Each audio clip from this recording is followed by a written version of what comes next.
that's one of the things that we all need. We can all deal with it difficult today if we have a compelling tomorrow. You know, the way you experience life, you don't experience life. You experience the life you focus on. And what you focus on is based on beliefs and values. Whatever you believe, you tend to see that. You know, if I said to your audience right now, close your eyes, before I close your eyes, look around the room and see everything that's brown, everything behind you, around you, clothing, anything on the walls, books, anything. And then say, close your eyes and tell me everything you saw that was red. People usually smile.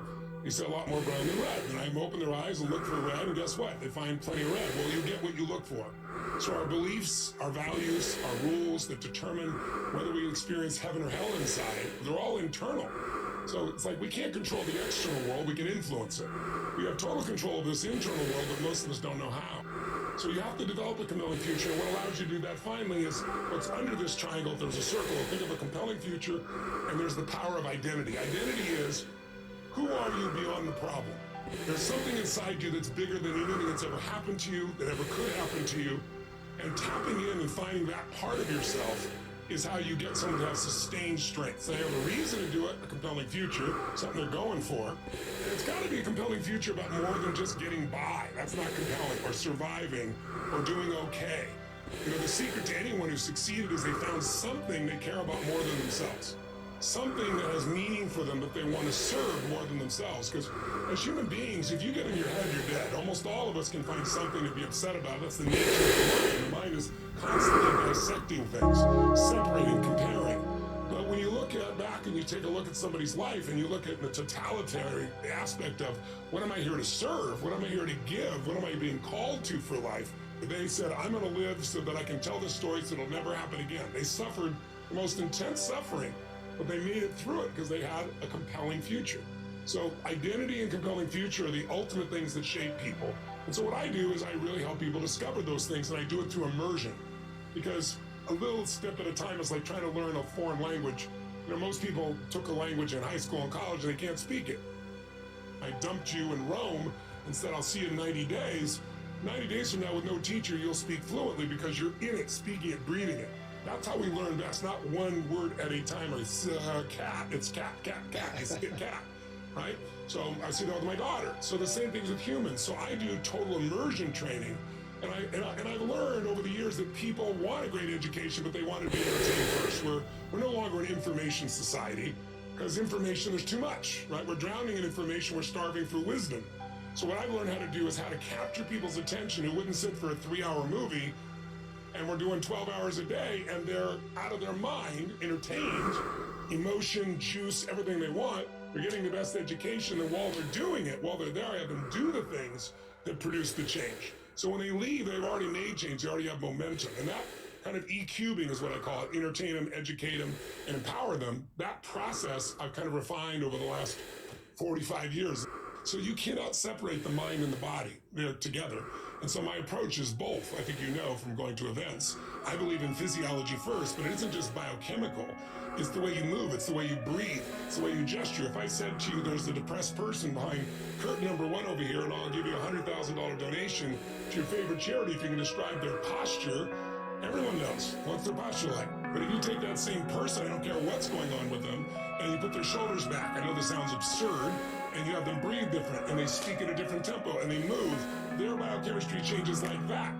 So you gotta shift the way the body's been used, but then also, you have to create a compelling future. This is the way I look at it. I look at it as 5 to thrive. Maybe a little picture in your head. Think of a triangle, the first base of 3 things. The base of how you use your body affects your depression or your excitement. If someone's depressed or they're excited, they use the body differently. They breathe differently, they move differently, they speak differently. So you can make a biochemical change just by changing the body radically enough in the way you move. Second is what you focus on determines what you feel. So if you're supposed to meet your husband or wife at 7 p.m. for dinner and you get there and they're not there, boyfriend, girlfriend, whoever, what do you feel? Well, some people go, I'm angry. Some people go, I'm worried. Well, it's only 7. Whether you're angry or whether you're worried, those are biochemical effects, but they're all based on what you focused on. If you were really angry, like they did it again, you know, they're probably screwing around with somebody else. If you imagine that in your mind, you're going to be upset. But if you were worried, you thought, what if they're in a car accident? You're going to get a very different biochemical effect. But people have habits of what they focus on. And those habits become your biochemical habits as well. And so they reinforce each other. It's not a one-way street. So that's why, I really believe exercise is one of the most important elements, pushing someone beyond their normal comfort zones physiologically, while you simultaneously are working on their head, creating something. So you need strong physiology, you need a really clear focus, because you're only experiencing what you focus on. Your conscious mind can only handle so many things at once. You're not thinking about your clothing touching your skin, or the sound of your heartbeat till I mention it, or let's say the sound of in your ear of being able to hear that heartbeat. All those things I have to call your attention to, because your brain is deleting most of what's going on, so it's not overwhelmed consciously. So we pay attention to a small amount of things. So if you're really happy, you're deleting all the things that could piss you off or make you worried. If you're really worried, you're deleting all the things you could be grateful or happy about. So if you have strong physiology, strong focus, then the third piece is meaning is what creates emotion. Like if somebody says something and you go, they're disrespecting me, or they're challenging me, or they're coaching me, or they're loving me. Well, whichever word you select for those sensations in your body, your biochemistry becomes. And so, somebody might say, this happened to me because God's punishing me, or this happened to me because God's challenging me, or there's problems here because it's a gift from God, or someone else says it has nothing to do with God, it's the fact that I'm a lazy bastard, right?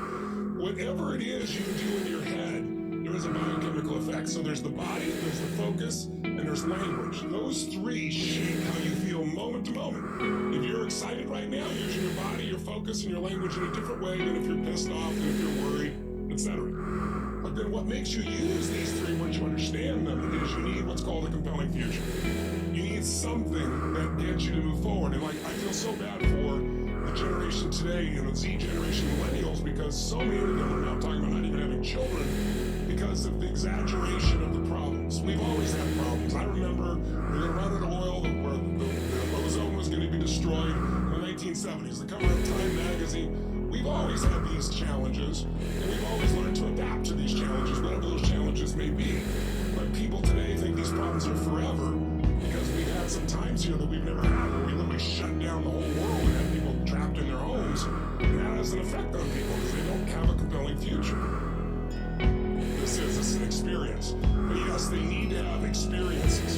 A belief is a poor substitute for an experience. So you can tell somebody something and they can nod their head and cognitively understand it. It's very different than the visceral experience of getting it in your body where it starts happening automatically. Just think of the learning process or even mastering. You're a person like myself. We're always looking to master different things. How do you master things? Well, first step is cognitive understanding, right? Your understanding doesn't do anything, but you have to get as a first step. And most people go, I already know this, I know this, because they understand it. If you're not doing it, you don't own it, you don't experience it. So second step is enough repetition of what you understand with enough emotion. And we produce emotion using music and movement and everything else, and asking questions and have people remember and closed eye processes.